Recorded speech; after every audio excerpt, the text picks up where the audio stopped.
Para sedherek kinasih ing dalem asmanipun Gusti Yesus Kristus, pepanggihan malih dumateng kawula, dumateng kula Pendeta Hari Susanto. Kita badhe nglajengaken anggen kita ngrembak piwucal sekolah Sabat dawuh pangandikanipun Gusti Allah. Lan sakmenika kita sampun dumugi wonten ing piwucal ingkang pungkasan wonten ing triwulan menika, nggih menika piwucal ingkang kaping 13 nganti irah-irahan miliho ing dina iki. Sumangga sami ndedonga. Gusti Allah Rama ingkang wonten ing swarga, kawula nyuwun Roh Suci paring pepadang dumateng kawula, anggen kawula nyinau dawuh pangandikanipun Paduka lumantar piwucal sekolah Sabat menika. Mugi Roh peparing Paduka, paring kegiatan, paring pangertosan supados kawula saged mangertosi lan nindakaken sedaya dawuh pangandika Paduka menika wonten ing pigesangan kawula. Mekaten Gusti panyuwun kawula aturaken kanthi pitados ing dalem asmanipun Gusti Yesus Kristus. Amin. Para sedherek ingkang kinasih ing dalem asmanipun Gusti Yesus Kristus. Minangka ayat natsipun piwucal menika kapendhet saking kitab Yusak. Pasalipun sekawan likur ayat kaping gangsal welas mekaten. Saumpama kowe padha ora gelem ngabdi marang Allah, padha netepno putusan ing dina iki uga. Sapa sing arep kok bekteni? Apa brahala-brahala sing biyen disembah dening para leluhurmu ing Mesopotamia? Apa brahala-brahalane wong Amori sing panggonane saiki kok enggoni? Dene aku lan keluargaku arep padha ngabekti marang Allah. Para sedherek ingkang kinasih ing dalem asmanipun Gusti Yesus Kristus, sakmenika Yusak menika sampun sepah, sampun badhe mungkasi ayahanipun, leladosanipun anggenipun mimpin bangsa Israel. Lan krana Yusak menika mangertosi bebaya menapa ingkang saged dipun alami, ingkang dipun adepi dening bangsa Israel nggih menika wontenipun bebaya ingkang dumugi saking bangsa-bangsa sanes ing sakiwa tengenipun bangsa Israel. Nggih menika bebaya melu nyembah dumateng brahala-brahalanipun bangsa-bangsa sanes. Pramila para sedherek, menika minangka pesenipun ingkang pungkasan, pesenipun Yosua dumateng para tiyang ingkang nggih menika tiyang Israel. Ingkang dipun latar belakangi krana bebaya-bebaya krana menika kala wau wontenipun tantangan-tantangan lan wontenipun penarikan-penarikan saking bangsa-bangsa sanes nggih menika manembah dumateng brahala-brahalanipun bangsa-bangsa sanes. Lan ingkang kaping kalih nggih menika ngelingaken dumateng bangsa Israel bilih Gusti Allah piyambak menika ingkang sampun maringaken tlatah negeri Kanaan menika dumateng bangsa Israel.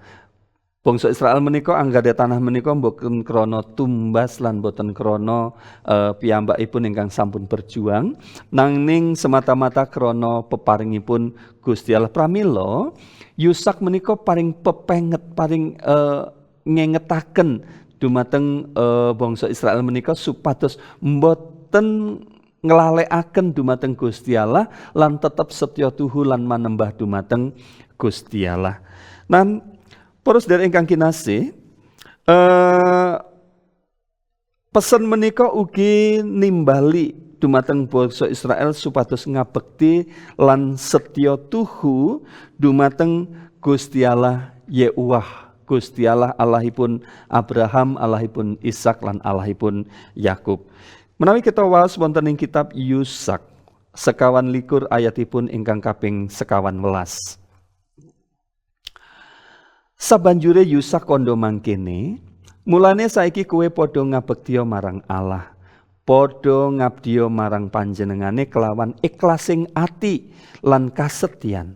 Sarupaning brahala sing disembah dening leluhurmu dek ana ing Mesopotamia lan ing tanah Mesir buangen padha ngemungno ngabekti marang Allah piyambak. Nah menika pesenipun Yusak dumateng bangsa Israel nggih menika sepindah kedah ajrih dumateng Gusti Allah. Ajrih menika tegesipun kedah paring kaurmatan lan ajrih menika ugi nggih menika menindakaken menapa ingkang dipun dawuhaken dening Gusti Allah kagem piyambakipun. Ingkang kaping kalih nggih menika supados bangsa Israel menika ngabekti dumateng Gusti Allah menika kelawan ikhlas, kelawan gumolonging ati, boten krana kepeksa, boten krana uwel ing manah, nanging krana ikhlas lan krana bingah lan krana kasetyan utawi krana tresnanipun dumateng Gusti Allah.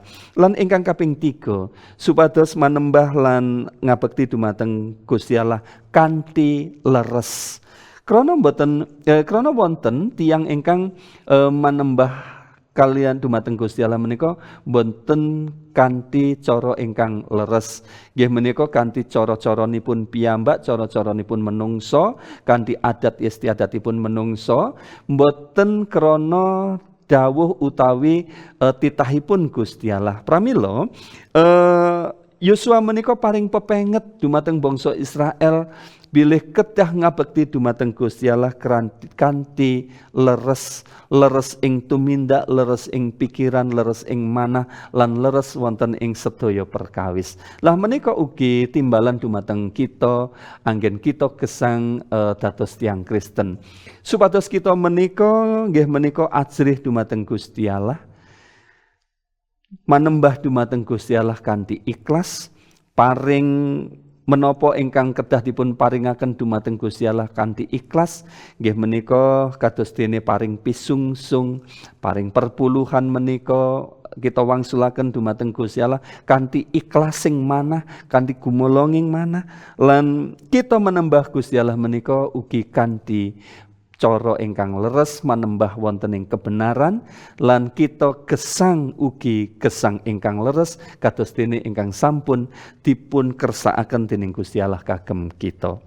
Nah, para sedherek ingkang kinasih dumateng wonten ing ngarsanipun Gusti Yesus Kristus. Yusak menika paring pilihan. Lah menika minangka pratandha bilih pitados dumateng Gusti Allah. Nderek dumateng Gusti Allah menika ugi pilihan pribadi. Gusti Allah mboten nate meksa, mboten saged dipun peksa sinten kemawon supados ngabekti lan setya tuhu dumateng Gusti Allah. Nanging sedaya menika kedah dipun tindakaken krana ikhlas sing manah lan krana pilihan ingkang kita pilih piyambak. Menawi kita maos wonten ing kitab Yusak sekawan likur ayat kaping 16. Umat Israel banjur padha mangsuli, kula mboten badhe nilar Gusti Allah lan ngentos ngabekti dhateng brahala-brahala. Dados menika jawabanipun tiyang Israel nggih menika minangka komitmen bilih piyambakipun menika badhe tetep nresnani dumateng Gusti Allah. Kula boten badhe nilaraken Gusti Allah, boten badhe manembah dumateng brahala-brahala. Menika ingkang dipun janjikaken dening tiyang Israel ingkang dados komitmenipun wonten ing ngarsanipun Yusak. Pramila menika kala wau ingkang dados katuladan dumateng kita sedaya bilih kita ing gesang kita menika kedah kita menika anggadhahi komitmen supados kita setya tuhu dumateng Gusti Allah. Kita mboten keblinger, mboten tertarik wonten ing penarikan-penarikan ingkang sanes wonten ing alam donya menika, nanging kita tetap fokus lan setya tuhu kasetyan kita, katresnan kita, kapitadosan kita namung kagem Gusti Allah, kagem Gusti Yesus Kristus ingkang sampun dados juru wilujeng kita sedaya. Lan para sedherek ingkang kinasih ing dalem asmanipun Gusti Yesus Kristus, menapa ingkang sampun dipun nasihataken dening Yusak menika kagem bangsa Israel menika minangka tulodo. Bilih kasetyanipun Yusak menika nggih menika nuladani dumateng bangsa Israel lan dumateng kita sedaya. Menapa ingkang dipun tekataken dening Yusak nggih menika, senaosa tiyang sanes, senaosa sedaya bangsa Israel menawi mboten setya tuhu malih, mboten pitados malih, mboten manembah dumateng Gusti Allah, nanging Yusak anggadhahi katetepan bilih kula lan keluarga kula, aku lan keluargaku, dina iki uga aku milih tetep ngabekti marang Gusti Allah, Yehuwah Allahku, Yehuwah Allah ingkang sampun nitahaken langit lan bumi. Menika komitmenipun Yusak. Senaosa tiyang sanes sampun boten wonten ingkang pitados dumateng Gusti Allah. Senaosa tiyang sanes sampun nolak, sampun blenjani kasetyanipun, nanging Yusak badhe setya tuhu, Yusak lan keluarganipun badhe setya tuhu lan ngabekti namung dumateng Gusti Allah. Pramila para sedherek ingkang kinasih ing dalem asmanipun Gusti Yesus Kristus, menika dados tulodo kagem kita sedaya, setnaosa tiyang sanes wonten ing sakiwa tengen kita, tetanggi-tetanggi kita, sederek-sederek kita boten kersa pitados dumateng Gusti Allah, mblenjani kasetyan lan imanipun dumateng Gusti Allah, nanging kita kedah mbeta sedaya keluarga kita, saisining keluarga kita menika tetap setya tuhu pitados namung dumateng Gusti Allah. Mekaten ingkang dados piwucal kagem kita ing wekdal menika, mugi menapa ingkang dipun tularaken, dipun tuladanaken dening Yusak menika saged kita tuladani wonten ing gesang kita, saengga kita tetap setya tuhu, kita lan keluarga kita tetap setya tuhu, kita ngabekti, kita pitados namung dumateng Gusti Yesus Kristus, krana Gusti Yesus Kristus menika juru wilujeng kita ingkang sejatos. Sumangga sami ndedonga.